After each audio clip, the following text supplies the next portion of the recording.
సామెతలు 14వ అధ్యాయం 27వ వచనం నుంచి ధ్యానించుకోవాలి. 26లో ఏం చూసాము?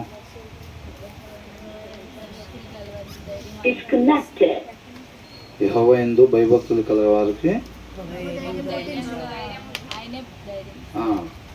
whoever fears the Lord has a secure fortress అని ఉంది. సురక్షితమైన కోటలో వాళ్ళు నివాసము చేస్తారు. యెహోవా యందు భయభక్తులు కలిగిన వాళ్ళు అని అంటున్నాడు. యెహోవా యందు భయభక్తులు కలిగి ఉన్నటువంటి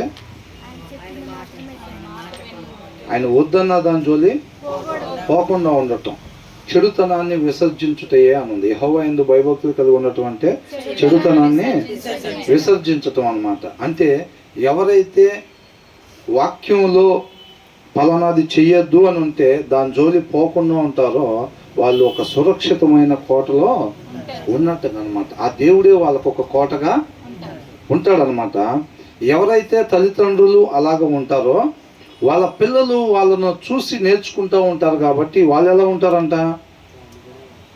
and for the children it will be A refuse అని అంటున్నారు. వాళ్ళకు ఆశ్రయ దుర్గంగా అది ఉండిద్ది. వాళ్ళ తల్లిదండ్రుల నుంచి ఏదైతే వాళ్ళు వాక్యంలో చెప్పిందే చేయటం, వద్దు అన్నది చేయకుండా ఉండటం, ఆ తల్లిదండ్రుల్ని ఆ పిల్లలు చూస్తూ ఉంటారు. కాబట్టి వాళ్ళకి అది ఎలా ఉంటుందంట? ఒక ఆశ్రయంగా ఉండిద్ది అనమాట. సురక్షితమైన ఆశ్రయం. వాళ్ళకి ఎటువంటి ఇబ్బంది రాదు. అవునా? నీతిమంతుడిని ముట్టుకుంటే దేవుని యొక్క కనుగుడ్డుని ముట్టినట్టేనమాట. కాబట్టి ఎవరైతే యెహోవా యందు భయభక్తులు కలిగి ఉంటారో వాళ్ళు సురక్షితమైన కోటలో నివసించినట్టు అనమాట. వాళ్ళకి ఏ ఆపద కూడా రాదు. వాళ్ళ మాత్రమే కాదు, వాళ్ళ పిల్లలకు కూడా ఒక మంచి ఆశ్రయంగా ఉండిద్ది అని అంటున్నాడు. అవునా? ఇది మనం 14:26లో చూసాం. 27లో ఏమనుంది? ఏంటంటే ఎట్టివారి పిల్లలకి యెహోవా యందు ఎవరైతే భయభక్తులు కలిగి ఉంటారో తల్లిదండ్రులు వారి పిల్లలకంట ఆశ్రయ స్థానముగా ఉండిద్ది అనమాట. అది మనం పిల్లలకి ఇవ్వాల్సిన ఆస్తులు. అవునా? ఈ లోక సంబంధంగా ఉండే వాళ్ళు ఏం చేస్తారు? బిల్డింగ్లు, కార్లు, కొంతకాలం ఉండే పోయేదాన్ని ఆస్తిగా వాళ్ళకి ఇస్తారనమాట. నీతిమంతులుగా ఉండే తల్లిదండ్రులు పిల్లలకి ఇవ్వాల్సిన ఆస్తి ఏంటంట? యెహోవా యందు భయభక్తులు కలిగి వీళ్ళు ఉంటా నన్నుగా మీరు తెలుసుకుని మీ పిల్లలకి వాళ్ళ పిల్లలకి మీరు తెలియపరచాలి అని చెప్పి అబ్రహాం దగ్గర నుంచి దేవుడు అందరితో చెప్పుకుంటా వస్తున్నాడు. అబ్రహాంతో, మోషేతో, దావీదుతో, వీళ్ళందరితో చెప్తా వస్తున్నాడు. అదే విషయాన్ని మనతో కూడా చెప్తున్నాడు అనమాట ఈ దినాన. అవునా? అద్భుతాల కోసం, ఉద్యోగాల కోసం, ఇంకొక దానికోసం దేవుడి దగ్గరికి వచ్చే వారంగా మనం ఉండకుండా ఆయనగా తెలుసుకోవటానికే దేవుని దగ్గరికి మనం రావాలి. అంతే తప్ప ఏదో ఆశించి రాకూడదు అనమాట. కాబట్టి అదని అంటున్నాడు, నన్నుగా తెలుసుకోవటం అని అంటున్నాడు. చెడుతనాన్ని విసర్జించటం. ఆ దినాన్ని ఆయన వద్దన్న పని మనం చేసి ఏం చేసాం? మరణాన్ని తెచ్చుకున్నాం అనమాట. కాబట్టి ఈసారి అలా ఉండకుండా దానికి సంబంధించింది మొత్తం కూడా దేవుడు వెల చెల్లించాడు ఆ శిలువ మీద. అవును కదా? ఇక మీదట ఆ పొరపాటు జరగకుండా ఆయన కృపను బట్టి మనం రక్షించుకున్నాడు. కాబట్టి ఆయన మాట ప్రకారంగా మాత్రమే ఇంక మనం ఉండాలి. ఆ దినాన మాట్లాడినట్టుగా ఆ దినాన్ని దేవుడు మాట్లాడాడు కదా. ఏమన్నాడు? మీరు చావకుండా ఉండుటకు ఆ పండు మీరు తినకుండా ఉండండి అని అన్నాడు. ఆ దినాన్ని ఎలాగ మాట్లాడాడు ఈ దినాన్ని కూడా దేవుడు మరలా మనతో మాట్లాడుతున్నాడు అనమాట. ఆ దినాన అవిధేయత చూపించినట్టుగా ఈ దినాన్ని కూడా వాక్యంలో ఒకలాగుంటే మనం వద్దన్నది చేసామనుకోండి, ఆ దినాన్ని ఎలాగైతే మరణానికి గురయ్యారో మరలా మరణానికే గురవుతాం అనమాట. నిత్య నరకాగ్నికి వెళ్ళే వారంగా ఉంటాం. కాబట్టి ఆయన వెల చెల్లించాడు. కాబట్టి మనం ఈసారి విధేయత చూపించి ఉండాల్సిన స్థానం, ఒక మనిషి ఉండాల్సిన స్థానం ఏది? ఉండాల్సిన స్థానం తండ్రితో పాటు ఉండాలన్నమాట. ప్రతి మనిషిని ఆయనతో పాటు ఉండాలి అని దేవుడు ఉద్దేశం కలిగి మనిషిని సృష్టించుకున్నాడు. ఏదైనాలో తూర్పున ఒక తోట వేసుకొని చక్కగా మనుషులతో పాటు దేవుడు ఉండేవాడైతే మనం అవిధేయత చూపించినప్పుడు పాపం చేసాం కదా.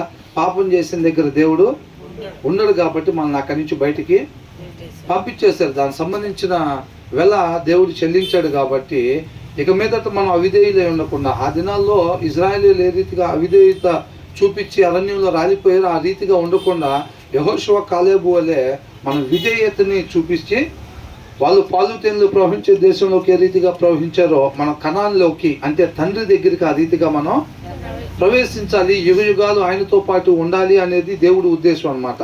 అలా జరగాలి అని అంటే మనం ఎలాగుండాలి, ఎలాగా ఉండకూడదు అనేది తెలియపరుస్తూ ఉన్నాడు. ఫలానాది చెయ్యొద్దు అని చెప్పినప్పుడు దాన్ని చేయకుండా ఉండటం విధేయత.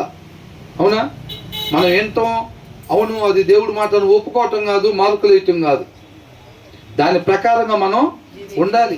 ఆ ఐగుప్తులోంచి బయటకు వచ్చిన ఇజ్రాయేల్ కూడా ఆయన స్వరం విన్నారు.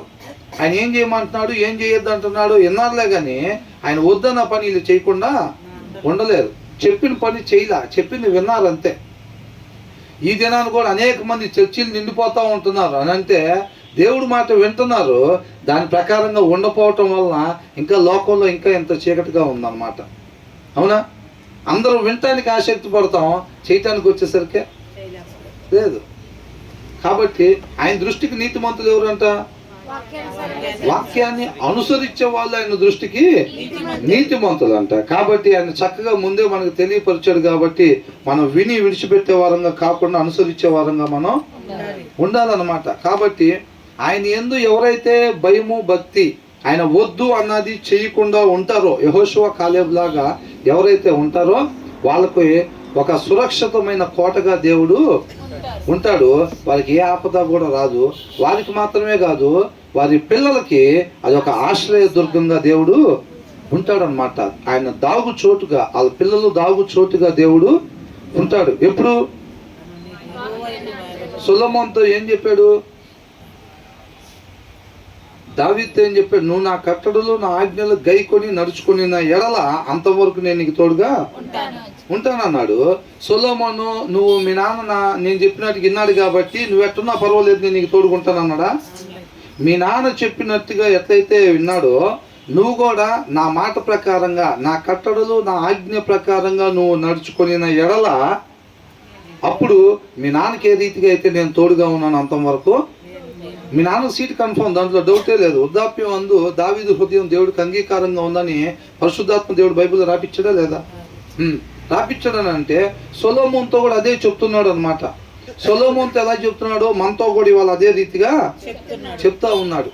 మీరు నా మాట ప్రకారంగా నడుచుకున్నట్లయితే గనక మిమ్మల్ని ముడితే నా కనుగుడ్డుని ముట్టినట్టే అని అంటున్నాడు.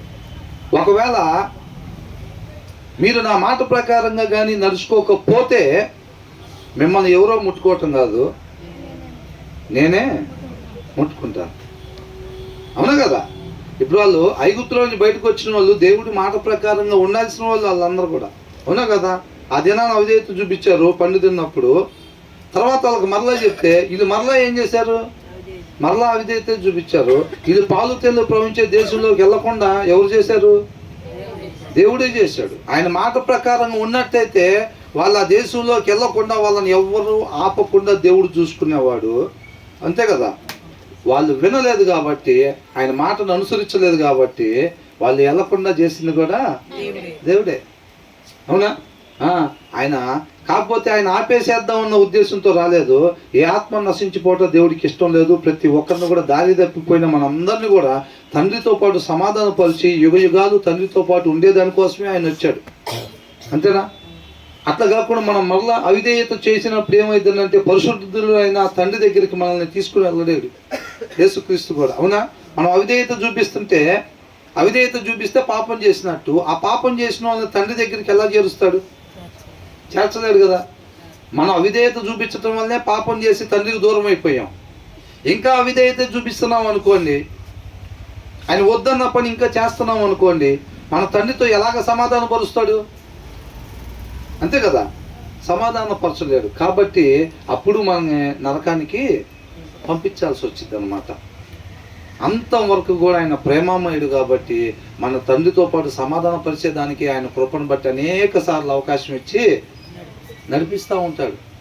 మనం అయినా సరే విధేయత చూపించలేదు అనుకోండి, వాళ్ళు కూడా అంతే. ఇజ్రాయెల్తో కూడా చాలాసార్లు దేవుడు మాట్లాడుతూ వచ్చాడు, వాళ్ళు అయినా వినట్లేదు.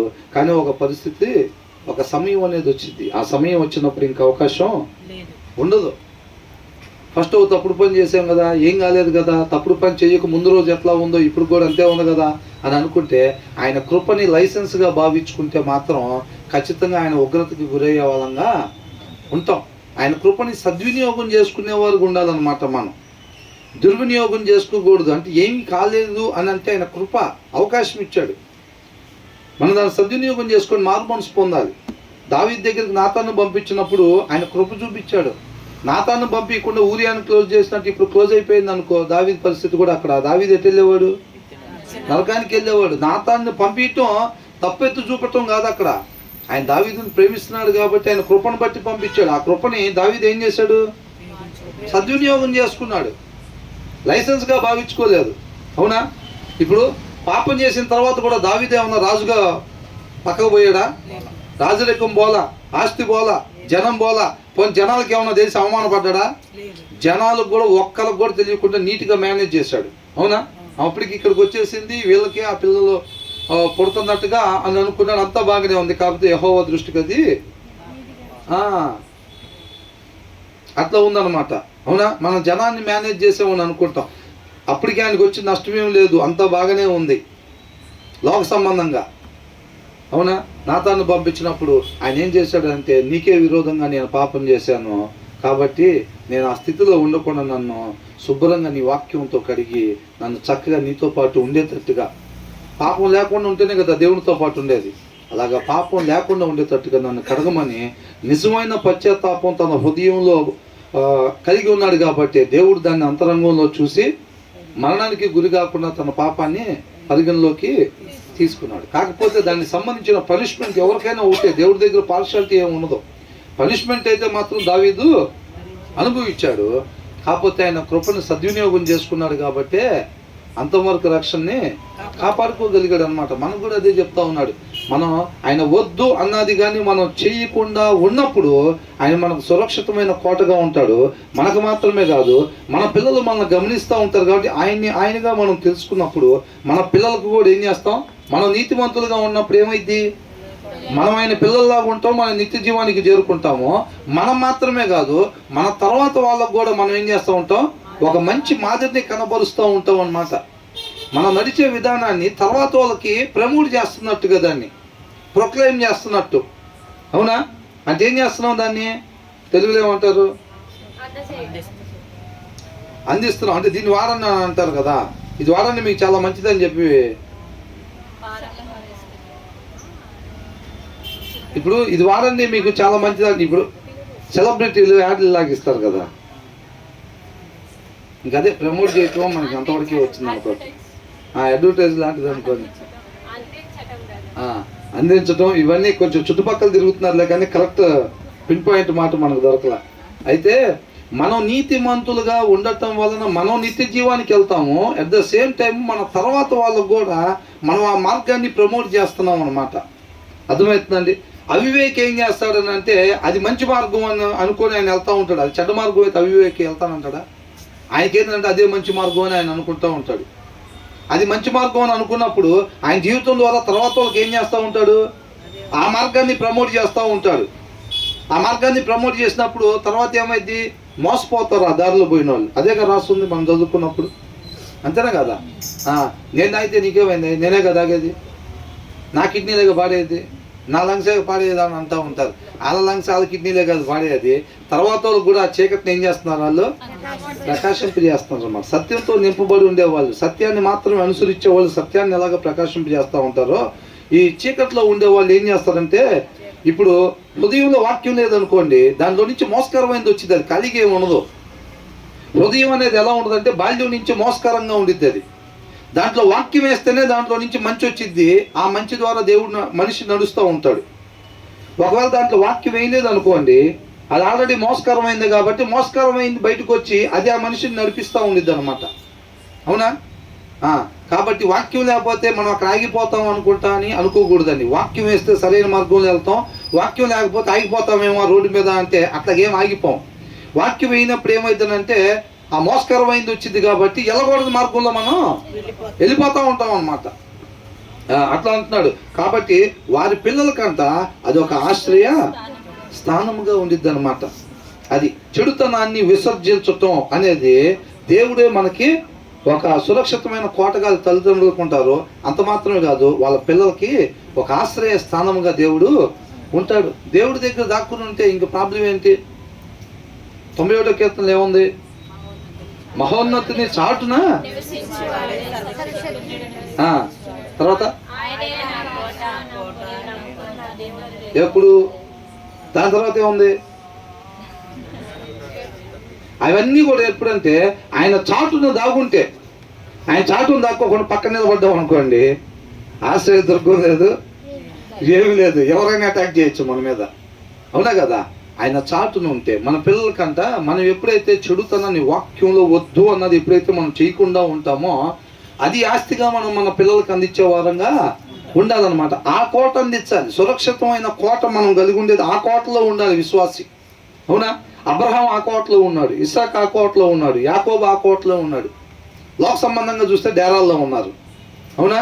ఆత్మీయంగా వాళ్ళు ఈ సురక్షితమైన కోటలో ఉన్నారు. వాళ్ళు మాత్రమే కాదు, అబ్రహాం ఆ కోటలో ఉండి వాళ్ళ కుమారుడైన ఇస్సాకు కూడా ఆ సురక్షితమైన ఆ ఆశ్రయ దుర్గాన్ని ఆస్తిగా ఇచ్చాడు అనమాట.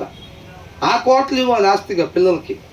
ఎక్కడుండే కోటలు కాదు. ఎక్కడుండే కోటలు కొంతకాలం ఉంటే పోతాయి, కానీ ఆ కోటలు ఎక్కడికి పోవు, యుగయుగాలు ఉండేదన్నమాట. ఒక విశ్వాసి వాళ్ళ పిల్లలకి ఇవ్వాల్సిన ఆస్తి అది. అవునండి, శాశ్వతంగా ఉండేది ఇవ్వాలి. మనం దేవుడిని పోలి నడుచుకోవాలి కాబట్టి దేవుడు ఏం చేస్తాడు? కొంతకాలం ఉండి పోయే ఇస్తాడా? కొంతకాలం ఉండి పోయే దేవుడు ఆయన శాశ్వతమైన. అందుకే ఆయన ఇచ్చిన వాగ్దానం ఏంటి? నిత్య జీవాన్ని మీకు ఇస్తాను. మన పని అయిపోయింది, అందరం అవిధేయత చూపించి మరణానికి గురైపోయాం, మనకి ఇక జీవం దగ్గరికి వెళ్ళటానికి దారి తెలియని స్థితిలో ఉంటే ఆయన వచ్చి మనకి ఓదార్పునిచ్చాడు. అవునా?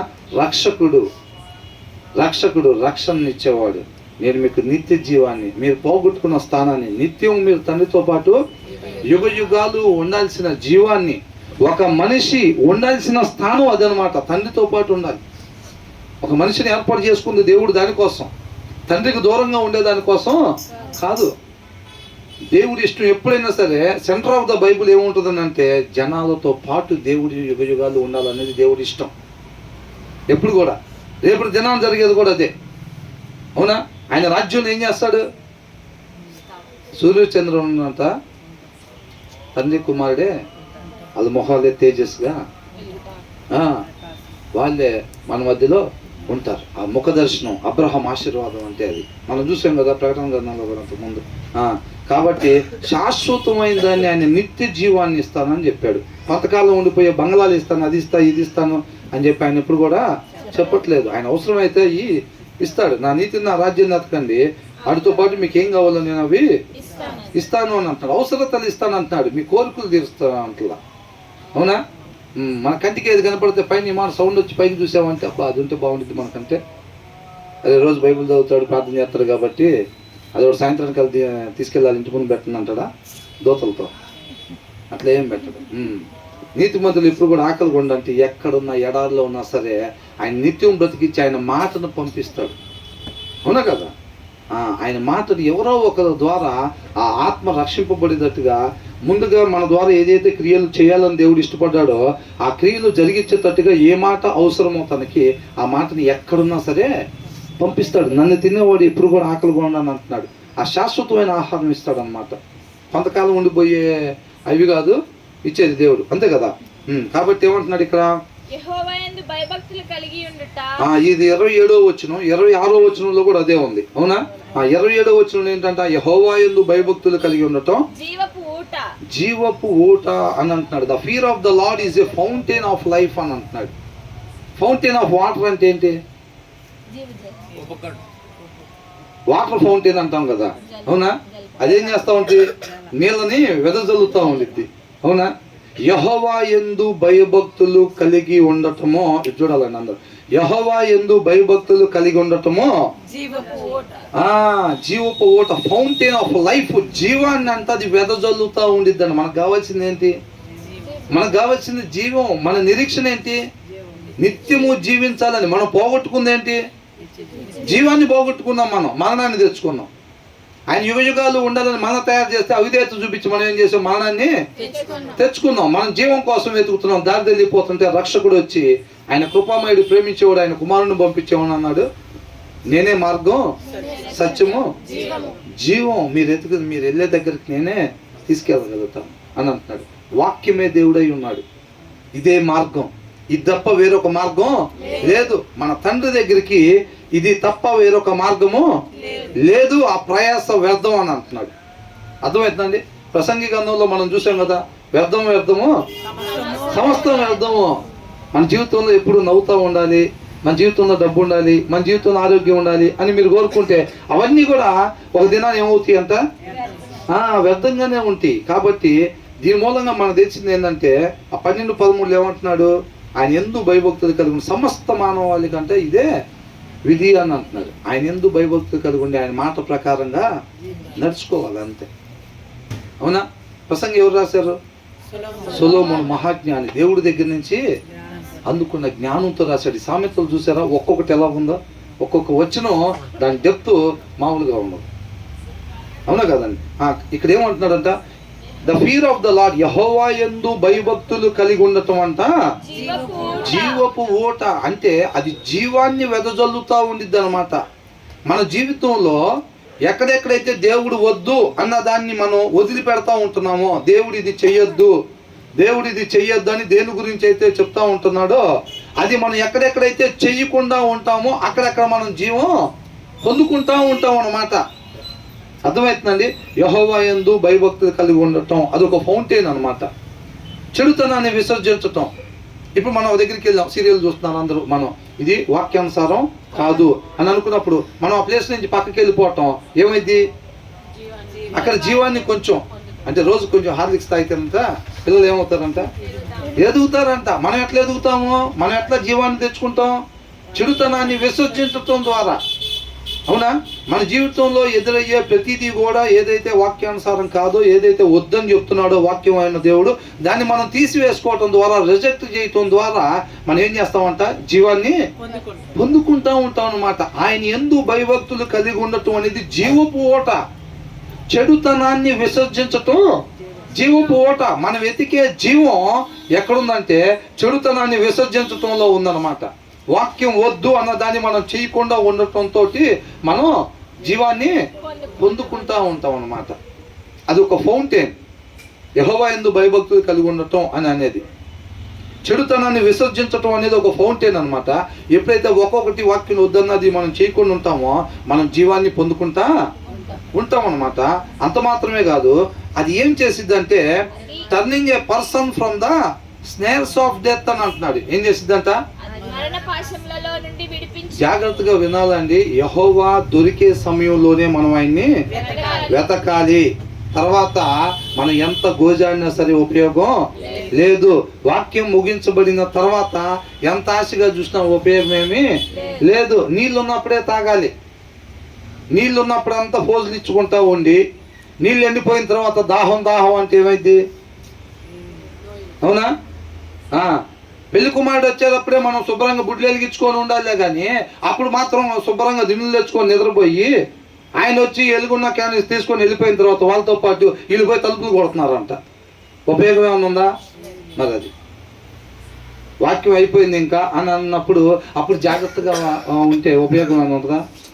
ఏముండదు. ఇదే జీవాహారం. మనం శాశ్వతంగా జీవించాలంటే మన నిరీక్షణ ఇదే, మనం వెతికే దానికి మార్గం ఇది. అవునా?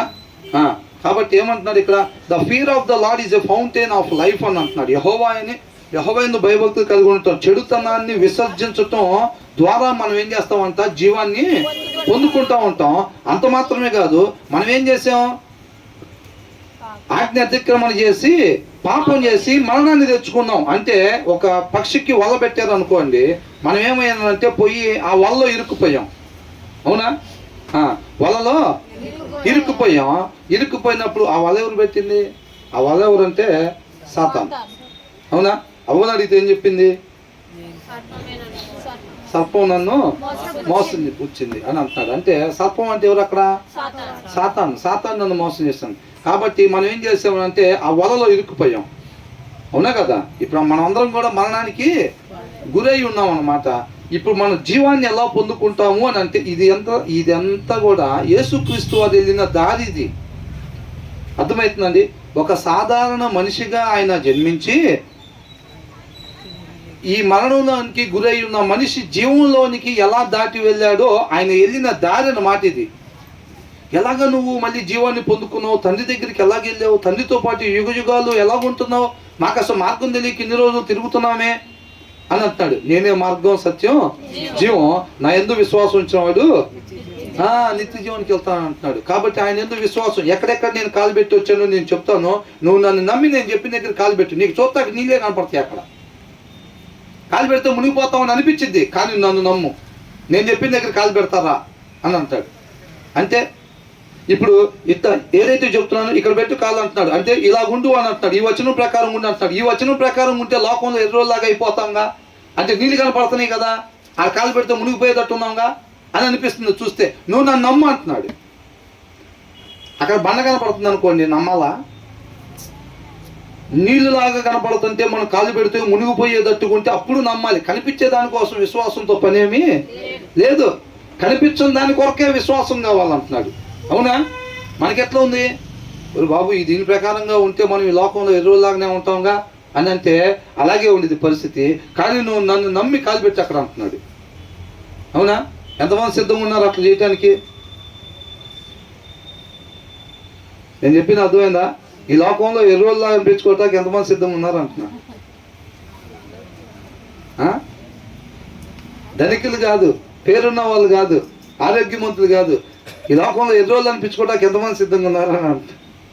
కొత్తగా ఎవరైనా వచ్చారంటే ఏందిరా వీళ్ళందరూ తేడా, మా పేరు రాసుకోండి మా పేరు రాసుకోండి అంటున్నారు. ఏంది ఎమ్మెల్యే టికెట్లు ఏంది, ఎరువులు అవ్వడానికి మా పేరు రాసుకోండి అంటున్నారు ఏంది? అవునా కదా? నీకోదేమో ఏమన్నాడంట, మళ్ళా చచ్చిపోయి పుడతామైంది, అది ఎట్లా సాధ్యం, అసలు ఏం మాట్లాడుతున్నావు ప్రభువా? అవునా కదా? విశ్వాసపు నేత్రాలతోనే మనం ముందుకు సాగాలి తప్ప అప్పుడప్పుడు మనం కిందకు చూసామనుకోండి, లోక సంబంధమైన నేత్రాలతో చూస్తే ఇదే ప్రాబ్లం, కన్ఫ్యూజ్ అయిపోతాం. అదేనా? ఇక్కడ ఏమంటున్నాడంట, మనం అందరం కూడా ఆజ్ఞ అతిక్రమణ చేసి ఆ వలలో మరణానికి చిక్కుకుపోయి ఉన్నాం అన్నమాట. మరణానికి చిక్కుకుపోయి ఉన్నాం. అలాగే ఉంటే వేటగాడు వస్తాడు రేపు పొద్దున, అంటే తీర్పు దినం వచ్చిద్ది. రాగానే ఏమైంది, ఆ వల్ల ఎవరెవరైతే చిక్కుంటాడు, వేటగాడు వల్ల పడిన పక్షిని ఏం చేస్తాడు, కమ్మగా తీసుకుని వెళ్ళి కటింగ్. అవునా? అది తీర్పు దినం అన్నమాట. మనం ఏం చేస్తున్నాం అంటే ప్రస్తుతానికి మరణానికి ఇరుక్కుపోయి ఉన్నాం. మనం మరణానికి ఇరుక్కుపోయి ఉన్నప్పుడు జీవంలోకి ఎలాగ దాటాలి అని అంటే చెప్తున్నాడు అనమాట. యెహోవా యందు భయభక్తులు కలిగి ఉండుట అని అంటున్నాడు. చెడుతనాన్ని విసర్జించటం ద్వారా మనకి 5 ఏళ్ళు ఇరుక్కుపోయినాయి చూసారా నెట్లో. మనం చెడుతనాన్ని విసర్జించుతూ ఉండటం వల్ల ఒక్కొక్క ఏళ్ళు రిలీజ్ అవుతూ ఉంటుంది నెట్లో నుంచి, మరణంలో నుంచి రిలీజ్ అయ్యి జీవాన్ని పొందుకుంటూ ఉంటాం. ఇప్పుడు పక్షికి ఒక్కొక్క కాలు ఇట్లా బయటకు వస్తుంది అనుకోండి వల్ల నుంచి, ఏమనిపించింది, ఇక బతికే తట్టుకున్నా, మళ్ళీ పూర్వంలాగా తండ్రితో పాటు ఉండొచ్చు, ఇదివరకు లాగా ఎగురుతాక అవకాశం దొరికేటట్టుంది. గట్టికి ఇంకా అట్లా చూసుకొని మళ్ళీ రెండో కాలు కూడా బయటకు వచ్చింది అనుకోండి, ఇంక అట్లా ఒక్కొక్క కాలు బయటకు వచ్చినప్పుడు ఏమైంది, ఇక ఈ కాళ్ళన్నీ ఇట్లా బయటకు వచ్చేసినాయి అనుకోండి, ఏమైంది, పక్షి హాయిగా వెళ్ళిపోయింది. ఇంకా ఇక దానికి మరణం ఉందా? లేదు. ఆ వల ఇప్పుడు ఇదని అంటున్నాడు, ఏదైతే ఉందో మనందరం కూడా ఆజ్ఞ అతిక్రమణ చేసి మరణానికి గురై ఉన్న వలకు చిక్కుకొని ఉన్నామో, మీ చిక్కుకొని ఉన్న మీ కాళ్ళు బయటికి రావాలి ఒక్కొక్కటనంటే చెడుతనాన్ని విసర్జించుతాయే అని అంటున్నాడు. వాక్యంలో ఏదైతే వద్దు అని చెప్తున్నాడో మనం ఒక్కొక్క దాన్ని విసర్జించటం ద్వారా మనం ఒక్కొక్క ఏలు బయటికి వస్తుంది. ఒక్కొక్క ఏలు బయటికి తెచ్చుకొని ఏమైందంట, జీవాన్ని పొందుకుంటాం. మరణం తప్పిపోయింది, అన్ని ఏళ్ళు బయటకు వచ్చేసినాయి అనుకోండి, అప్పుడు ఏమైంది, ఇంకా మరణం తప్పిపోయింది, ఇంకా ఏం పొందుకున్నాం, జీవాన్ని పొందుకున్నాం అంతే. అదే అంటున్నాడు. ఇక్కడ ఏమంటున్నాడంటే turning a person from the snares of death అని అంటున్నాడు. మరణానికి కలిగి ఉన్న వలలో నుంచి అంట అది బయటికి విడిపించిందంట. అర్థమవుతుందండి?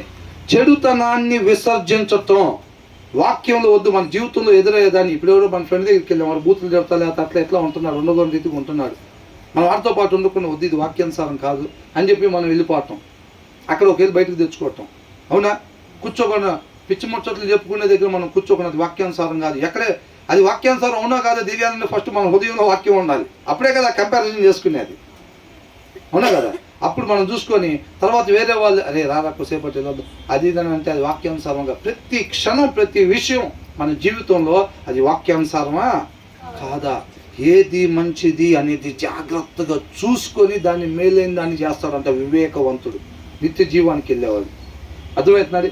ఏది పడితే చేస్తే ఏమైంది, చెయ్యకూడదు చేసినప్పుడు అంతా అది మన జీవాన్ని భక్షిస్తూ ఉండిద్దంట. అవునా? 10లో 5 మంచి మాటలు మాట్లాడేగా అని అంటే నువ్వు మాట్లాడకూడని 5 మాట్లాడేవు కాబట్టి 5 మాటలు ఏం చేస్తాయి అంటే మన జీవాన్ని భక్షిస్తూ ఉంటాయి. అంతేనండి. అట్లా అంటున్నాడు. మనం ఏదైతే మరణానికి గురై ఉన్నాం అవిధేయత వలన, ఆ మరణంలో నుంచి జీవానికి పోవాలి అని అంటే చెడుతనాన్ని విసర్జించుటయే అని అంటున్నాడు. యెహోవా యందు భయభక్తులు కలిగి ఉండటం అది ఒక ఫౌంటైన్ ఆఫ్ లైఫ్ అని అంటాడు. Turning a person from the snares of death, మరణానికి గురి మరణపు వలల్లో నుంచి అది బయటికి విడిపించిద్దంట. ఏది అందరూ చెప్పాలి ఒకసారి. మరణపు వలల్లో నుంచి మనం మరణానికి ఇరుక్కొని ఉన్నాం కదా, మరణపు వలల్లో నుంచి మనల్ని బయటికి తీసుకొచ్చేది ఏదంట, చెడుతనాన్ని విసర్జించుటయే. మళ్ళీ చెప్పాలి, చెడుతనాన్ని విసర్జించుటయే. చెడుతనం అంటే ఏంటి? వాక్యంలో వద్దు అన్నది. అవునా? మన సృష్టికర్త ఏదైతే మనకి మేలు మాత్రమే చేసే తండ్రి ఏదైతే వద్దు అని అంటున్నాడో, ఫలానా దగ్గర కాలు పెట్టొద్దు మీకు ఆపద పొంచి ఉండిద్ది అని చెప్తున్నాడు. ఒక్కొక్క వచనం ద్వారా ఇలా మీరు చెయ్యొద్దు అంటున్నాడు, అక్కడ మీరు కాలు పెట్టద్దు అని అంటున్నాడు. ఆయన్ని నమ్మి విశ్వసించాలి. పోయినసారిలాగా అవిధేయత చూపించకూడదు. హెబ్రీలకు అదే రాసి పెట్టారు. ఆ దినాన్ని ఐగుప్తు నుంచి బయటకు వచ్చిన ఇజ్రాయేలీలు అవిధేయత చూపించినట్టుగా మీరు అవిధేయత చూపించమాకండి అని అంటున్నాడు. ఇజ్రాయేల్కి పెందల కాడ నేను అంటాను ప్రవక్తల ద్వారా పంపించి చెప్పినట్టుగా అంటే ఈ దినాన్ని కూడా చెప్తా ఉన్నాడు ఆయన. ప్రతిసారి ఆయన ప్రేమమయుడు కాబట్టి, కృపామయుడు కాబట్టి మంగళవారం, శుక్రవారం ఫస్ట్లో ఏంటి, ఫస్ట్లో ఒక ఆదివారమే, తర్వాత ఏమైంది శుక్రవారం అయింది, తర్వాత ఏమైంది బుధవారం కూడా అయింది, తర్వాత ఏమైంది మంగళవారం. ఎంత శ్రద్ధ చూసారు అసలు. ఏ ఒక్క ఆత్మ కూడా నశించుకోవాలి. మనం అడుగుతున్నామా ప్రభువా మాకు అన్నం పెట్టని అడుగుతున్నామా? అడక్కపోయినా సరే చంటి పిల్లల్ని ఎత్తుకొని, పిల్లలు కూడా తల్లి ఏం చేసిద్ది, నోటి దగ్గర చేయబెట్టి ఇట్లా అనగానే నోరు తెస్తారు అనుకో, ఎమ్మటే గిన్నెలో సరిలాగా కలిపేసి పెట్టేసేస్తా ఉంటారు. తండ్రి కూడా ఏం చేస్తున్నాడు, నా పిల్లలు అమాయకులు కాబట్టి వాళ్ళు నోరు తీసి అడగకపోయినా సరే నేనే దగ్గరకు తీసుకొని ఆహారం భుజింపజేసి, కాబట్టి సమస్తం ఆయనే చేసేది. కాబట్టి మనం ఏంటంటే మరణపు వలల్లో నుంచి బయటపడాలి అని అంటే చెడుతనాన్ని విసర్జించటమే. ఒక్కొక్క చెడు పని, ఒక్కొక్క చెడు చూపు, ఒక్కొక్క చెడు మాట మనం మాట్లాడే కొద్ది ఏమైందనంటే బయట ఉన్న 2 ఏళ్ళు కూడా వల్ల ఇరుక్కుంటాయి అని. అంతేనా కదా? చెడుతనాన్ని విసర్జించటం, మనం మరణపు వలల్లో నుంచి బయటపడటం అంటే చెడుతనాన్ని చేసినప్పుడు ఇంకొద్ది మరణంలో ఇరుక్కుపోతూ ఉంటాం అన్నమాట. చూడగోడిని చూపులు చూసినప్పుడు పైనుంచి కిందకు చూస్తుంటే, అవునా? భార్య భర్తని, భర్త భార్య, పిల్లలు కూడా ఈ మధ్య తయారైపోయారు. పిల్లలు కూడా పైనుంచి కిందకు చూస్తామంట, పైనుంచి కింద, కింద నుంచి పైకి.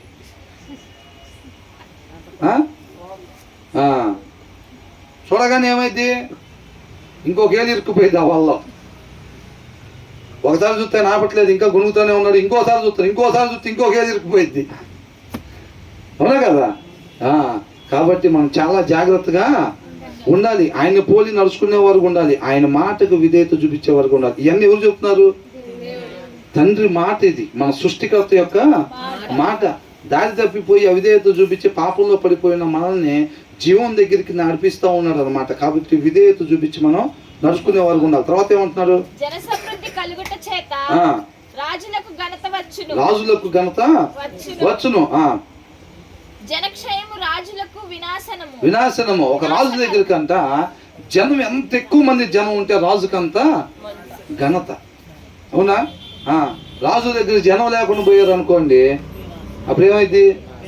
వినాశనం. ఆయనకి నాశనం మొదలైపోయింది, ఇంకా నశించిపోతాడు ఆ రాజు. అవునా? జనాలు రాజు దగ్గర ఎట్లా పోగవుతారు? వాళ్ళ బాగోగులు, దయగల హృదయంతో ఆ జనాన్ని ఎప్పుడైతే చూసుకుంటా ఉంటాడో ఆ రాజు, అప్పుడు వాళ్ళు వర్ధిల్లుతూ ఉంటారు అన్నమాట. అంతేనా కదా? వాళ్ళు వర్ధిల్లుతూ ఉంటారు. కాబట్టి దయగలిగిన హృదయం మనం కలిగి ఉండాలి. ఒక రాజు తన ప్రజల పట్ల దయగలిగి ఉండాలి. మనకెందుకు చెప్తున్నారు ఇది? మనం కూడా రాజులైనా అందరు కాదండి, ఆయన మాట ప్రకారంగా ఎంతమంది నడుచుకుంటారో అంతమంది. మనం పెద్ద దైవజనుడు చెప్తున్నాడు, ఆ దావీదుని రక్షించిన దేవుడు నిన్ను రక్షించడానికి సిద్ధంగా ఉన్నాడు. ఆ దావీదుని కాపాడిన దేవుడు నిన్ను కూడా కాపాడటానికి సిద్ధంగా ఉన్నాడు. నువ్వు నమ్ముతావా అని అంటున్నాడు. అంతవరకే అయిపోయింది. దావీదులాగా నువ్వు ఉన్నట్లయితే అన్న మాట చెప్పాలి. అది చెప్పకపోతే ఏం లేదు అక్కడ. అవునా? దావీదులాగా విధేయత చూపించకపోతే దావీదులాగా దేవుడు ఎక్కలేని ఎత్తైన స్థలాల్లోకి నడిపించు. అవునా కదా? కాబట్టి మీరు ఎలాగున్నా సరే నేను చూసుకుంటా అంటున్నాడా? కాదు. ఆయన ఆజ్ఞలు ఆయన కట్టడలు గైకొని నడుచుకున్నట్లయితే గనక దేవుడు మనకు తోడుగా. మీలో ఎవరు ముట్టుకున్నా నా కనుగుడ్డును ముట్టుకున్నట్టే అన్నాడా? ఏమంటున్నాడు? నీతిమంతుణ్ణి, ఉండాల్సిన రీతిగా ఉండేవాడిని ముట్టుకుంటే నా కనుగుడ్డుని ముట్టినట్టే అని అంటున్నాడు. ఆ దేవుడు కనుగుడ్డు ముట్టుకోవటం అంటే ఏంది అసలు? అసలు కనుగుడ్డు దాకా ఉండిద్ది ఆ స్టోరీ. అవునా? నీతిమంతుడికి అది ధైర్యం. కీర్తనలో 11లో దావీదేమంటున్నాడు? పారిపోని పెట్టన్నా నీతిమంతుడివే, చేసేదేముంది?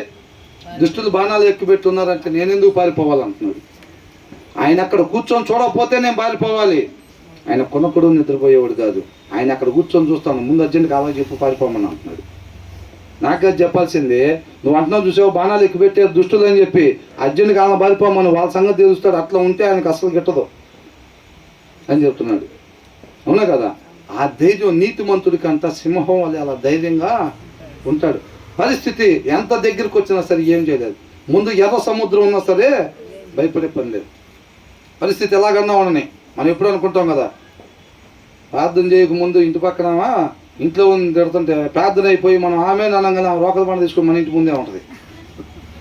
అమ్మ బాబోయ్, ప్రార్థన చేయకముందే వాళ్ళ ఇంట్లో ఉండి తిడుతుంది, మనం ప్రార్థన చేసే అప్పుడు మా ఇంటికి వచ్చేసి నీకు ఏటమే తల మీద ఆల్చిపోని అనుకుంటాం. మనం దగ్గర దాకా వచ్చినా సరే భయపడాల్సిన అవసరం లేదు. నీ కుడి పక్కన 1000 మంది పడినా ఎడం పక్కన ఆపదా రాదంతే. రాదంతే. నమ్మి విశ్వసించాలి. అవునా? ఏ నమ్మకం? అబ్రహాం నమ్మకం, క్రియలు కలిగిన నమ్మకం, దెయ్యాల నమ్మకం కాదు. నమ్ముతున్నా ప్రభు నిన్ను బాయ్ అని చెప్పి పరిగెత్తామనుకోండి, ఎప్పుడు పరిగెడతాం? ఆ రోకల పంట తీసుకుని వేసిద్దిరా బాబు ప్రార్థన అయితే చేసేలే, కానీ దేవుడు నన్ను కాపాడతాడన్న భయం ధైర్యం లేకపోతే ఏం చెప్తాం? పారిపోయిన రోజు అని అనుకుంటారు. అవునా కదా? అంటే క్రియ లేదు అక్కడ, క్రియ లేదు. నమ్ముతున్నావా? నమ్ముతున్నాం, మేము నమ్ముతున్నాం. క్రియలు అయ్యి లేవు. క్రియలు లేదు నమ్మకం ఏమైందంట? మృతమైపోయిద్ది, నిష్ఫలం అయిపోయిద్ది. ప్రాణం లేని శరీరం లాంటిదంటే అది. దాన్ని పట్టుకొని ఊరంతా తిరిగినా ఉపయోగం ఏం లేదు అంటున్నాడు. అవునా కదా? వెలిగించకుండా క్యాండిల్ ఏ మూల పెడితే ఏమైంది? ఏడబెట్టిన వెళ్తూ రాదుగా. అది అనేక మంది క్రైస్తవులు అంతే, ముసుగులు వేసుకొని కాము వెలుగు లేకుండా తిరుగుతూ ఉంటారు. ఏందంట?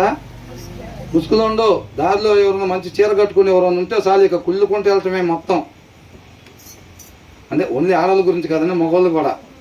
ముసుగులు లేకపోయినా తెలసొక్కాలి. మేమైతే తెలసొక్కాలి అనుకోండి, తెలసొక్కాలు వేసుకొని కుళ్ళుకుంటూ వెళ్ళటమే మేము ఇంకా. అంతేనా కదా? అట్లాగా ఆభరణాలన్నీ తీసేస్తాం, లోపల మాత్రం మేలి పండు చూడు. ఎలాగంత తీయనరా తెలసొక్కాలంటే లోపల మొత్తం ప్రాబ్లమే. అవునా కదా? ఆభరణాలు వాటికి తీసాం, లోపలతో మాత్రం దాచుకున్నాం. ఏంటది? నీళ్ళల్లో మునక్క ముందు ఉన్నాయి చూసారా సామాను, ఆ సామాన్ జాగ్రత్తగా లాకర్లో పెట్టి ఉంచుతాం. అదే మన రేపు తీసుకెళ్ళేది నరకానికి నీట్గా తీసుకెళ్తాయి. అవునా? ఒకరు పెట్టుకున్నా 2 పెట్టుకున్నా 5 చాలు, మనకు ఒక్కటి చాలు అంటున్నాడు దేవుడు. ప్రభా ఒక్కటే ప్రభా, 9 తీసే కదా, 10 ఉన్నాయి మొత్తం. నేను నమ్ముకోక ముందు 10 ఉన్నాయి, నువ్వు చెప్పిన తర్వాత 9 తీసాక ప్రభా ఒకటేగా అంటే ఒక్కటి చాలురా బాబు నేను తీసుకెళ్ళిద్దాను అంటున్నాడు. అంతేనా కదా? 10 ఆజ్ఞలో ఒకటి చెప్పిన మిగతా 9 కూడా చేయనట్టే అని అంటున్నాడు. కాబట్టి మనం ఏం చేయాలనంట? రాజు దయగలిగిన హృదయం తన జనాల పట్ల కలిగి ఉండాలి. అప్పుడు ఆ జనం వదిలుతారు. ఆ రాజుకి ఎలా ఉంటుందంట? ఘనత కలిగిద్ది. మనం కూడా దయగలిగిన హృదయం కలిగి ఉండేవారిగా ఉండాలన్నమాట.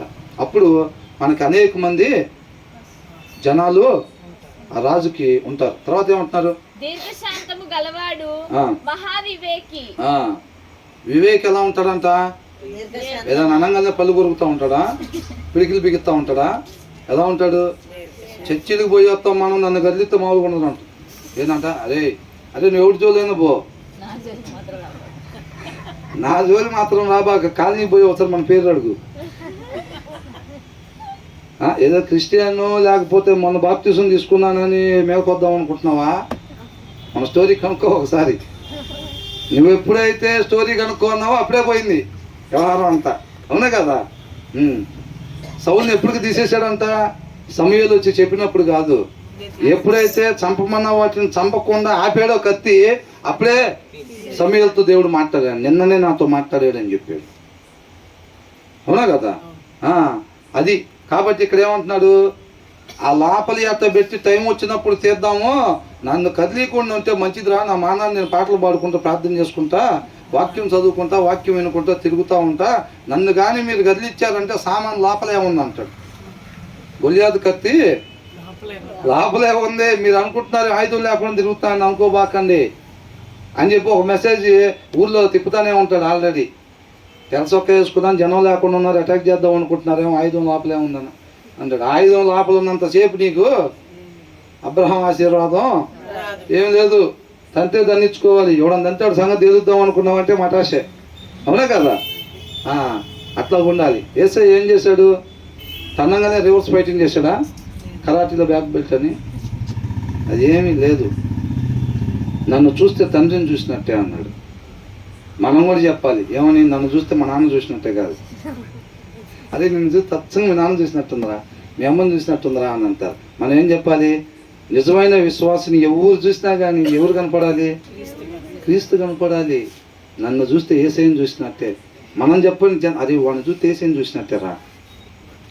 వాడు చూపు, వాడు మాట, వాడు మృదత్వం, అవునా, వాడి సహాయ గుణం, వాడు చూపించే కరుణ, జాలి, ప్రేమ, వాత్సల్యత, వాడిని చూస్తే ఏసైని చూసినట్టేరా.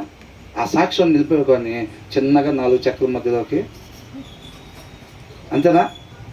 4 గోళ్ళ మధ్యలోకి కాదు, 4 చెక్కల మధ్యలోకి చిన్నగా చేరుకోవాలి. ఆ సాక్ష్యం చూపించి తర్వాత వాళ్ళకి ఆ మాదిరిని కనపరిచి. అవునా కదా? ఏసైని కూడా పెట్టారు అంతే. మనం కూడా వెళ్తామే. అదే దారి, జీవానికి దారి.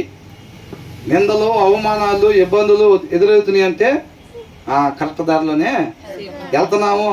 అది పిచ్చోళ్ళలాగా ఎర్రోళ్ళలాగా ఉన్నావేందిరా, నెల మొత్తం కష్టపడి తీసుకుని లాల్కీలో పంచి పెడుతున్నావేంది అని ఎర్రోళ్ళలాగా ఉన్నావేందని అంటే ఓకే, ఆయన కూడా ఇట్టాగే పిలిచారు, ఆయన కూడా ఇట్టాగే అవమానం చేశారు అంటే మనం కరెక్ట్ దారిలోనే పోతున్నాం, ఇటే వెళ్ళాల్సింది. ఆయన వెళ్ళేటప్పుడు కొన్ని గుర్తులు చూపించాడు. అవునా కదా? అవి ఎదురవుతాయి అంటే ఆ దారిలో వెళ్ళేటప్పుడు మనకు కూడా ఎదురవుతున్నాయి అంటే కరెక్ట్ దారిలోనే మనం వెళ్తున్నాము అని అర్థం అనమాట. కాబట్టి వివేకవంతుడు ఎలా ఉంటాడంట? పళ్ళు కొరికేవాడిగా, పిడికిలు బిగించేవాడిగా ఉండడంట.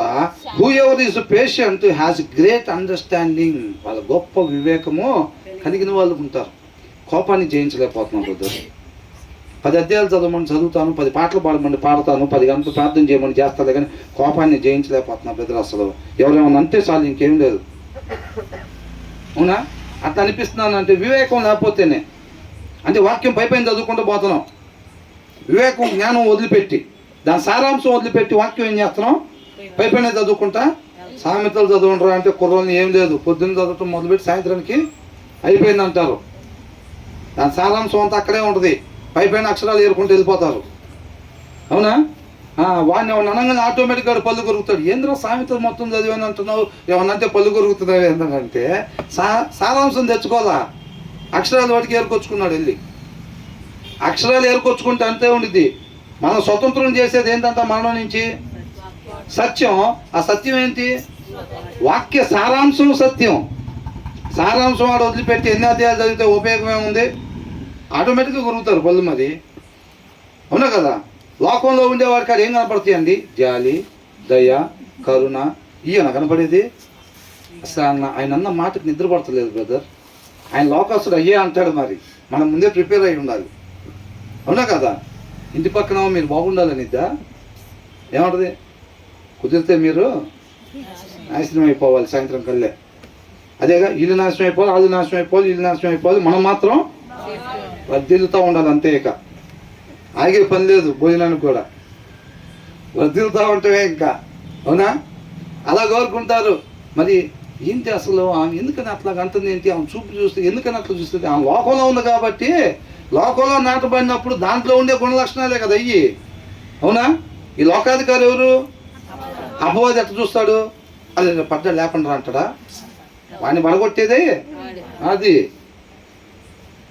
మరి ఆ లోకంలో ఉండి ఏంటి ఆమె అట్లా చూసిద్ది అసలు, ఏంటి ఆమె అట్లా మాట్లాడిద్ది అంటే వాళ్ళ అధికారి గారిని తెచ్చుకుంది అది. మరి అంతే కదా, వాళ్ళ అధికారి అట్లా ఉంటాడు. ఆయన బ్రదర్ అంటారు కదా, ఎలా ఉంటారంట. కాబట్టి అట్లాగే ఉంటాయి క్రియలు. అవునా కదా, వాళ్ళు అలాగనే ఉంటారు ప్రభా. అందుకని ఏమంటున్నారు, చాలా మంది మిషనరీస్ని వాళ్ళ భర్తల్ని పిల్లల్ని తగలబెట్టినప్పుడు వాళ్ళ భార్యలు ఏం చెప్తున్నారు? వాళ్ళకి క్షమించాలి. వాళ్ళ దగ్గర సత్యం లేదు, స్పష్టంగా అర్థమైపోతుంది. వాళ్ళు లోకంలో నాటబడి ఉన్నారు, వాళ్ళు సత్యంతో పట్టబడాలి వాళ్ళు కూడా అని చెప్పి భారం కలిగి ఉంటున్నారు. కొట్టిన వాళ్ళని ఏసేయమంటున్నారు, వీళ్ళు ఏం చేస్తున్నారు, వీళ్ళకి వీళ్ళని క్షమించాను అంటున్నారు. వాళ్ళు కూడా సత్యం తెలుసుకోవాలి, వీళ్ళు కూడా సత్యం తెలుసుకోవాలి. నీకు 15,000 ఏందంట, నీకు 15,000 నీకు 15,000 లాగా నువ్వు రక్షింపబడాలి, నువ్వు రక్షింపబడాలి. మనం ఏం లేదు, పొద్దున్నే ఆదివారం మధ్యాహ్నం నుంచి కలిగే కదా మనం. దారిలో ఎవరు ఎదురైతే వాళ్ళు ఏసై నిన్ను ప్రేమిస్తున్నాడు అనుకుంటే వెళ్ళిపోవటమే బారుగా. రామరపడి దాకా వెళ్ళి వస్తూ ఉండాలి. తర్వాత రోజు మళ్ళీ ఇటు వెళ్ళాలి, బస్ స్టాండ్కి వెళ్ళి. ఒక్కోసారి వెనకాల 10 కర్రలు తీసుకుని కూడా ఎమ్మడబడుతూ ఉంటారు. బ్రదరు మేము ఎప్పుడన్నా ఒక్కోసారి ఫుట్పాత్ మీద ఇచ్చే వాళ్ళకి దేవుడి కృపను బట్టి ఇచ్చి ఏసై మిమ్మల్ని ప్రేమిస్తున్నాడండి అని చెప్పి ఏదన్నా చెప్పించేటప్పుడు చాలామంది వందనాలు అని అంటారు. అవునయ్యా ఏసే అంటూ ఉంటారు. కొంతమంది ఆ పేరు చెప్పగానే తీసుకోవడానికి కూడా ఇబ్బంది పడతారు, వాళ్ళు కూడా ఉంటారు మరి. అంతే కదండి. కాబట్టి ఇక్కడ ఏమంటున్నాడు, సాత్వికులుగా ఉంటారన్నమాట, ఓర్పు కలిగి ఉంటారు, వివేకం కలిగిన వాళ్ళు. అర్థమవుతుందండి, వాళ్ళని చూస్తేనే అర్థమైపోయింది. అందుకనే ఎక్కువ విశ్వాసులు ఎలా ఉంటారు, గొడవలు పడే వాళ్ళలాగా వాళ్ళలాగా ఇలా ఉండదు.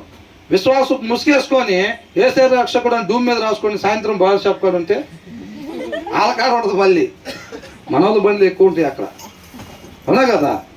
అందుకనే అంటారు, నాయన మా పైన ఫ్లోర్లో ఉంటాడు ఒక ఆయన, పొద్దున్నే చర్చికి వస్తాడు, నీకన్నా భక్తుల్లాగా ఉంటాడు. గెటప్ పొద్దున పూట గెటప్ అంటే అలా ఉండిద్ది అంట. సాయంత్రం ఇంటికి వచ్చేటప్పుడు ఎట్ట వస్తాడంట, వాళ్ళ తలుపు అనుకొని రోజు వచ్చి మా తలుపు కొడుతూ ఉంటాడు. మాకు తెలిసిందే మీ క్రైస్తవ్యం అంటారు వాళ్ళు. అవునా కదా, మాకు తెలిసిందే మీ క్రైస్తవ్యం అంటారు. అందరికీ అట్టగే అనుకుంటారు వాళ్ళు. కాబట్టి మనం ఎట్లా ఉండాలి, ఓర్పు కలిగి. నిజంగా ఎవరైతే ఆ వివేకాన్ని పొందుకొని ఎవరైతే ఉంటారో వాళ్ళు ఓర్పుగా ఉంటారనమాట. ఎంతకాలం ప్రభు, 2 సంవత్సరాలు ఇంట్లో ఉంటున్నావు, చెడుతనాన్ని విసర్జించి రావా ఏనంట, నువ్వు రావా ప్రభు, నువ్వు తొందరగా వస్తే ఉంది కదా. ఇంకా 3వ సంవత్సరం కూడా 4వ సంవత్సరం చాలా కష్టంగా ఉంది ఈ లోకంలో పనులన్నీ వేరుగా ఉంటున్నాయి, లోకంలో చాలా కష్టం, తొందరగా ప్రభు అని అనొచ్చా? అంతవరకు ఎవరైతే రక్షణ కాపాడుకుంటారో వాళ్ళే నిత్య జీవానికంట. కాబట్టి ఓర్పు చాలా important. Who ever is patient has great understanding, but one who is quick tempered. ఏదైనా అనగానే చట్మని చేసుకుంటారు చూసారా, ఏదంతా ఒక్క మాట అట్లా మాట్లాడగానే బాధ్యకి ఏం లేదు. జనరల్గా ఇక్కడి నుంచి అక్కడికి 20 అడుగులు దూరం ఉంటుంది, 3 అడుగులు వెళ్ళిపోతాడు మీదకి. ఇప్పుడు జింక కనపడింది అనుకోండి పులికి, అవునా, జనరల్గా జింక కనపడకపోతే పులి 20 అడుగులు వెళ్ళిద్ది అక్కడ దాకా. ఎప్పుడైతే జింక కనపడితే 3వ అడుగుకే జింక మీద ఉండిద్ది వెళ్ళి. అవునా కదా. ఇక తల్లిదండ్రులను వదిలిపెట్టి వచ్చిందంటే ఇక మనకు అంతకన్నా లోపే ఉంది. ఇంకా 3వ అడుగు పోయి మీద పడి కొట్టడమే ఇంకా పులిలాగా. అంతేనా? నేను కొట్టమని చెప్పలేదండి, వివేకం లేని వాళ్ళు అట్లా ఉంటారు అంటున్నా. అది బతలు కొట్టేవాళ్ళు లేరా, ఉన్నారా లేదా? అది మాత్రం చిన్న చెడు ఉన్నాంలేండి అని అంటున్నారు. ఉన్నాంలేండి అబద్ధం ఎందుకు అని అంటున్నారు. అవునా. కాబట్టి 2 వైపులా నడుస్తూ ఉంటాయి కొన్ని చోట్ల. అవునా. అయ్యో రండి మజ్జిగిస్తారండి లోపల తీసుకెళ్ళి కోటింగ్ ఇచ్చేవాళ్ళు లేరా? తాగొచ్చిన భర్తనంట మజ్జిగిస్తానని లోపల తీసుకెళ్ళి బయట జనాల కింద పడేది. మజ్జిగిస్తాను పాపం, అమ్మాయి మంచిదే, ఆయన పాపం అట్లాగా అనుకుంటారు. పాపం మజ్జిగ ఎంత బాగా ఇస్తా ఉండిద్ది లోపల. అవునా కదా. భర్తలు కూడా ఉన్నారు అట్లాగా, లోపల ఎగిరిదంతే బయటపడితే ఏమైంది అట్టపడ్డావు ఏంది అని చెప్పి బయటకు వచ్చి చేసేవాళ్ళు చాలామంది ఉంటారు. ఎంతమంది డాక్టర్ని అడిగితే తెలిసిద్దండి వీళ్ళే ఇంటికాడ కొట్టి తలకా పగిలితే అక్కడికి వచ్చిన తర్వాత పడ్డానని చెప్పండి, దాంట్లోనే ప్రిపేర్ చేస్తారు. భార్య కూడా శుభ్రంగా దండించుకొని వచ్చి ఏమని చెప్పిద్ది, ఏమైందమ్మా అని అంటాడు. డాక్టర్ గారు చేసేది చేయకుండా ఆయన ఏమంటాడు, ఏమైందమ్మా ఆ చెట్ట తగిలింది ఇక్కడ అంటే పడ్డానండి అని చెప్పి ఇద్దరు కలిసి దాంట్లో సినిమా పోయి ఇంటికి వెళ్ళిపోతారు. అదే మరి భార్యాభర్తల అనుబంధం అంతేనా కదా. ఒంటి మనం అనుకుంటాం లోబడాలి, ప్రేమించాలి, అది ఇది అని అంటే చక్కగా నున్నపు రోడ్డు మీద స్కేటింగ్ చేసినట్టు ఉంటుంది అనుకుంటా అని అనుకుంటే నీళ్ళలో పడి హాయిగా కొట్టుకెళ్ళటం కాదు కాపురం. బ్రదర్ మీకు ఎన్ని సంవత్సరాలు ఆసక్తి? ఇక్కడ చెప్తుంటే ఎట్లా ఉంటుంది అంటే నీళ్ళలో పడి హాయిగా కొట్టుకెళ్తున్నట్టు అట్లా ఉండదు. ఆడకపోతే అంత నీళ్ళు ఎదురొస్తూ ఉంటాయి. నీళ్ళు ఎదురొస్తూ ఉంటే ఎదురొచ్చే నీళ్ళకి మనం ఎదురుకుంటా పోవాలి. అలాగుండిద్ది. అక్కడ చెప్పినప్పుడు విన్నప్పుడు బాగానే ఉంది చర్చిలో, ఇక్కడ చూస్తే రోడ్డు అంతా గరుగ్గా ఉంది ఏంటి అనుకుంటాం. ఆ గరుగ్గా ఉన్న దగ్గరే మనం ఇలాగే ఉండాలి. ఏసైకి ఆడకపోతే ఆడ శాలువాలు కప్పటమేనా? శాలువాలు కప్పటం, పాయసం తీసుకొచ్చి ఇటు మొత్తం ఇదే పని. ఏడకపోయినా తన్నపోవటం, పారిపోవటం, సువార్త చేయటం మళ్ళీ అంతే కదా. శిక్షలు, అవమానాలు, నిందలు మొత్తం ఇవే. కాబట్టి ఆటోమేటిక్గా అర్థమైపోయింది మనకు కూడా ఎవరు చెప్పే పని లేదు. ఎవరైతే షార్ట్ టెంపర్గా ఉంటారో వాళ్ళకి వివేకం లేదు, మూర్ఖత్వం ఉందని చెప్తా ఉన్నాడు అనమాట. అవునా? Who ever is patient has great understanding. గొప్ప వివేకవంతులు ఎవరైతే ఓర్పుగా ఉంటారో. ఏది వాక్యానుసారం, ఇది వాక్యానుసారం. ఇప్పుడు మనం ఏం చేయాలి? పరిస్థితి ఇలాగ అయింది, మరి వాక్యానుసారంగా అయితే ఈ పరిస్థితుల్లో మనం ఏం చేయాలి, ఏం నిర్ణయం తీసుకోవాలి, ఎలా ఉండాలి అని ఆలోచించి దాని ప్రకారంగా వెళ్తారు, మృదువుగా ఉంటారు. అవునా? అట్లా కాకుండా షార్ట్ టెంపర్, క్విక్ టెంపర్గా ఉండే వాళ్ళు ఎవరు అని అంటే మూర్ఖత్వం కలిగిన వాళ్ళు అని అంటున్నారు. But one who is quick temper displays folly. మూర్ఖత్వాన్ని ప్రదర్శిస్తారనమాట వాళ్ళు. చెప్పింది కూడా వినకుండా, ఆలోచించకుండా కనీసం. అవునా? మూర్ఖత్వాన్ని ప్రదర్శిస్తూ ఉంటారు. అంటే ఈ వచ్చిన ప్రకారం మనం ఎలా ఉండాలి? ఏదైనా డెసిషన్స్ తీసుకోవాలి ఏమంటే లేజీ పిల్లలాగా ఎంతసేపు కదా డెసిషను ఏంటంట ఎమ్మటే నిర్ణయాలు తీసుకోవాలి. ఆ మాట్లాడగానే టక్కని మనం కూడా మాట్లాడకపోతే తగ్గినట్టు ఉండిద్ది. ఎమ్మటే అనేసి ఏముంది, చెరువు చోట ఉండొచ్చు అప్పుడు. అవునా కదా? మాట్లాడగానే చెరువు చోట ఉండొచ్చు అంతే. ఇద్దరు కలిసి ఉండాలనుకుంటే, ఆయన చిత్తం కొరకు జీవించాలని అనుకుంటే ఏమన్నది, అవతల ఎవరైనా భర్త అన్నా భార్య అన్నా సరే మనం ఏం చేయాలి? వివేకం కలిగి, ఓర్పు కలిగి ఉండాలి. అప్పుడు విశ్వాసి అయిన భార్య అవిశ్వాసులైన భర్తను ఏం చేసిద్ది? రాబట్టుకునిద్ది అనమాట. అవునా? మనం విశ్వాసం కలిగి జీవించాలి. మనం లోక సంబంధంగా తగ్గేది ఏం లేదు అన్నట్టు ఉండకూడదు మనం. అంతేనా కదా? కాబట్టి ఇంతవరకు ఆపుదాం లేండి. జనరల్గా బ్రదర్ తొందరగా కొద్దిగా దయచేసి మంగళవారం అయితే తొందరగా ముగించిందని చెప్పి బ్రదర్ అన్నారులే, కానీ మనకున్న వీక్నెస్ని బట్టి ముందుకు పోయాం కొద్దిగా. దేవుడికే మహిమ కలుగును గాక. మరలా ఒకసారి మనం చదువుకుందాం ఇంటికి వెళ్ళిన తర్వాత.